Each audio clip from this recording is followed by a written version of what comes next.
Hello everyone, my name is Heidi and welcome to the second part of the Game Build series where I build characters and lots from different games. I started this series with building Nate and Elena's first home from Uncharted 4 and I already created Nate and Elena as Sims characters, so if you want to see that, I'll leave a link down below. So the idea of this series is to chat about the house and its meaning in the game and what it tells about the characters and so on. I had to cut this build in two parts because there was just so much footage, so I think we will talk about a lot of different stuff during these three parts and not only the house. I'll try to keep my topics game related though, because I think it's fun to talk about them and think about them from different perspectives. Another thing you should probably know before we dive into the deep stuff is that when I built this house, I didn't have most of the packs, like I was missing a lot. After that, the sales began and I got packs like cats and dogs and island living and actually came back to change a couple of things downstairs that I thought fit better. I had a lot of problems with paintings actually because Nate and Elena have a lot of paintings and pictures of different locations and nature spots they have probably visited, so I changed a couple of those and I even went and took pictures of their sim cells to make the house look more lived in and have more of a story of people who live there. But let's begin with this build, shall we? I'm fairly new to The Sims 4 as a player and builder, so there are definitely things that I'm still new to and I keep on learning while I build these houses. For example, I hadn't done a room that looks like an attic before.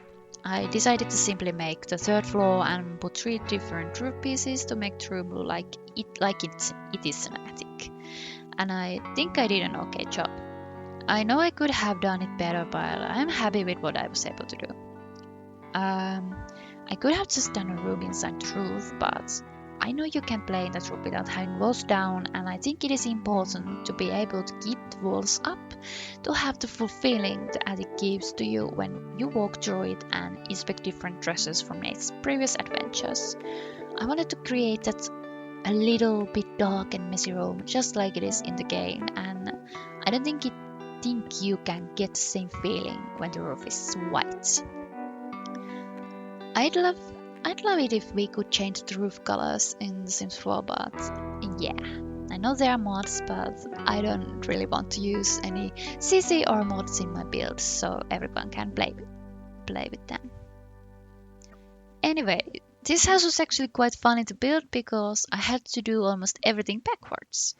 You can see the outside of the house in the game, so I watched this video of a glitch by Frico, I hope I said it right, where you can see the outside of the house, and I noticed that they really hadn't designed the outside at all. As you can see from the big shot, the second floor reaches further than the first floor, and I think this is why the build caused me so much trouble. Measurements just didn't match. I made the attic perfect in size, but then I had trouble with how wide the second floor and the first floor ended up being, and had to make them smaller. They were still a little bit too wide, especially the first floor, even though it should have been the same size as the second one. Other funny thing was how little there were windows and how oddly they were placed. I blame that why the house looks silly outside. So, like I said, I built the house in opposite order. First the attic where we start in the game, then the second floor, and finally the first. And lastly I landscaped the yard and tried to fix the outside of the house. I think it's an important point that the game starts from the attic where Nate has pretty much hidden all his memories from his past life. There's stuff in the boxes and treasures that were so important in previous games just lay on shelves so Nate can inspect them in nostalgia. What is also important to notice from the attic is that it is not only a storage but also Nate's office. His desk is just pushed in the corner, the same way as all the memories. I think that maybe Nate's office is up there because he hasn't really let go of his past. Well, it really isn't a secret in the game anyway, but if you think about it from the point of the furniture placement, then it tells the same. His table could have been anywhere else, like Elena's office is quite spacious, or there is even some space in the kitchen and living room. But that's where all the normal life stuff is. The house is basically divided into two if I go really deep. It is like in the nostalgic past and the future which you try to have. I noticed that the second and the first floors are quite empty of all the adventures and have everything that say their life is completely normal. And for some reason this reminded me of how Harry Potter starts. Like Mr. and Mrs. Dursley were completely normal, thank you very much. I don't know, it's a weird thing to say. But yeah, anyway. Attic is where Nate looks like, and the attic is where Nate likes to spend his time, which comes clear from the scenes where Elena comments how long Nate took up there. We even have a scene where Nate lets go and starts shooting targets with the toy gun, and after it comments how it is time to go back to normal. I'll go back to the build for a while. I took out different kind of boxes and shelves I thought were similar enough to what we have in Uncharted 4. The ideas repeated a lot, but most of them are there just to fill space and give that feeling that the room is really full. It is just clutter from top to bottom. But I just didn't throw stuff around the room and actually tried to put similar things where they go, like the bucket behind Nate's desk and the tin shelf right next to it. Nate also has a lot of books up in the attic, and to be fair, anywhere else in the house too. That stuff was easy to mimic into the Sims version of the house. Here you can see though the lack of bags I was talking about before. I had to repeat a lot of boxes that weren't quite right, but close enough. When I watched one build video when I was still building in this house, I noticed that apparently Get to Work has a lot of good boxes that look exactly like the ones in this build. It was pretty frustrating to see, but what you can do? You gotta do with what you have and improvise. I even used some laundry baskets when I had no new boxes. And I never thought I would miss cardboard boxes so much in my builds. So, how did I build this house? As you can see, I built the house one wall section at a time, just so it was easier to place everything at right places. And yet still, I think the house is a little bit too short, so I had to squeeze everything into the last part. But, okay, I had Uncharted 4 open all the time, and I walked with Nate through the house and built at the same time. It was the best way to just look closely at every corner so I wouldn't miss anything. It was pretty fun, but I was glad when I completed this house. I think I spent something like 6 hours in total with this house, but I didn't build everything at one sitting, but in 3 days, one floor at a time. The attic took alone 3 hours. So I am a slow builder, and I'm seriously jealous of those who can make even detailed builds really fast. But I think what slowed me down a lot was that I wanted everything to be in the right place and in the right way. I also don't remember all the items we have in The Sims 4, and I noticed only like yesterday that there was a better option for a helmet and even something that is probably a baseball bat. Those are little things, but somehow I thought that was very important. Maybe I'm just too faithful to the original house, but on the other hand, I thought that all of these are important details in the house and have a lot to tell about the characters.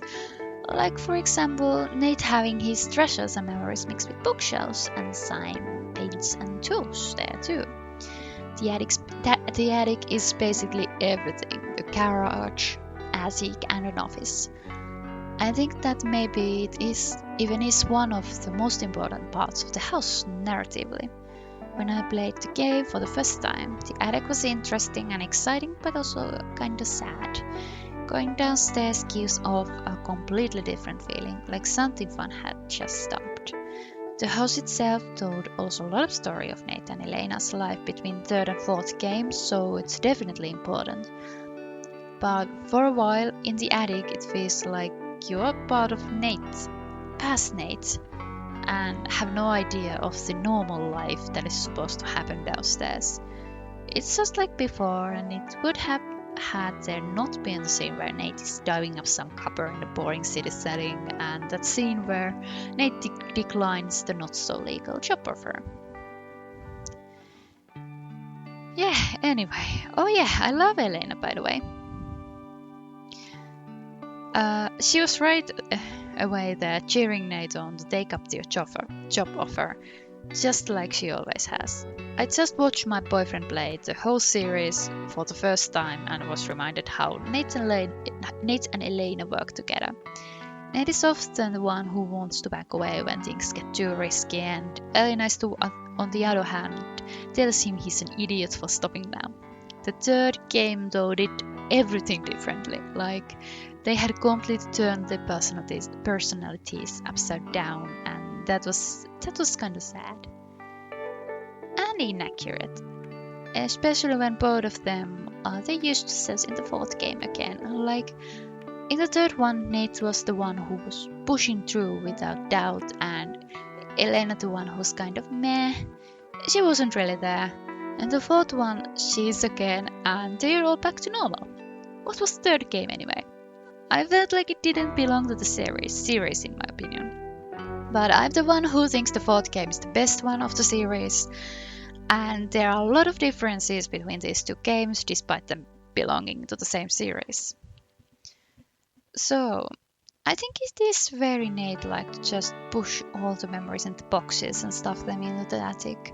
Nate doesn't like to risk, and maybe at this point the whole adventurous thief life is too dangerous for him, and he thinks he can back away from his past if he tries to force himself to live the normal life.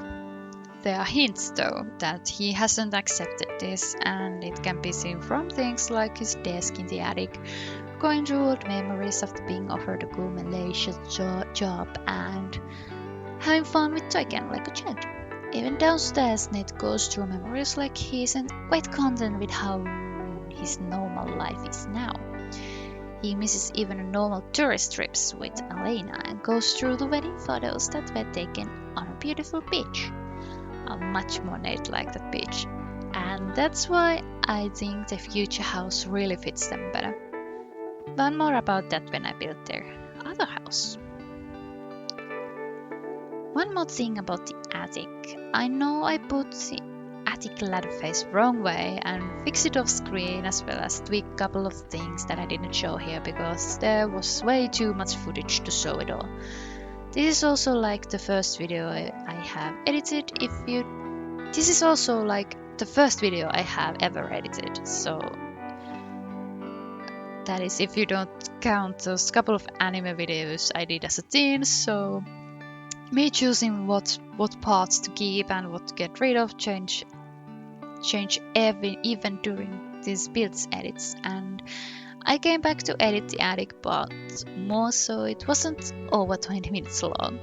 I still think there's too much everything, but on the other hand, it feels so bad to not show some nice details I did in this build. Oh well, you can comment down below if you think this much is good, or if it's too much, or if the speed is okay. It would help me a lot.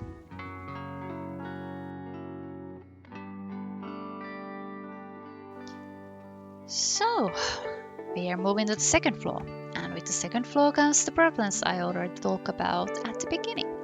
The floor plan was quite a nightmare to do because the second floor is supposed to be around the same size as the attic, and because I made the third floor an attic and had to make it more narrow than the other floors. My god, it's hard to explain, but please try to keep up if you can. So I had to make the attic narrower than the other floors, and that's why the second floor came out too wide at first. Other reasons was that the developers hadn't really designed the outside of the house. I think you'll see it better in the videos, in the second part of the videos, where I show you how the windows look like. This house has no windows. It's not a big deal inside the house. It all looks good, and you can see that the developers have really thought how they want the house to look like inside. But it doesn't come out the same outside, especially with windows, especially those. I don't think even normal house would look good like this. Like, if you don't count the two windows in the attic, there are 4 windows in the second floor and 2 downstairs in total. And they are small windows too. But anyway, I started the second floor for some reason with a bathroom in Elena's office. All in all, it was pretty simple thing. I had to change the walls a couple of times, and it's not quite the sizes in the game, but it's close enough. Like, I ended up adding 2 sinks in the bathroom instead of one because there was too much empty space that's not in the original one. But I think the clutter is enough to keep the resemblance. I noticed that Nate and Elena are seriously messy people, and I think that's one of the reasons it took forever to build this house. There are just so many little details everywhere, like the carpets in the bathroom are straight and there's dirty laundry everywhere. There's a lot of stuff on every surface and even on the floor. The walls in the entire house also are pretty gloomy.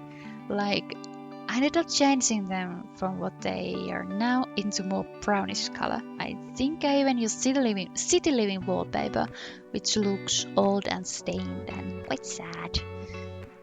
Don't get me wrong, this home isn't bad. It's definitely cozy and feels inviting. And Nate and Elena have also a lot of interesting stuff everywhere. Like, it's one of those houses where you have so much to look at that you would want to do it in the entire time you were there if you could. But it isn't organized, and I still feel sad because of the lack of treasures. And there are no windows on one side of the house.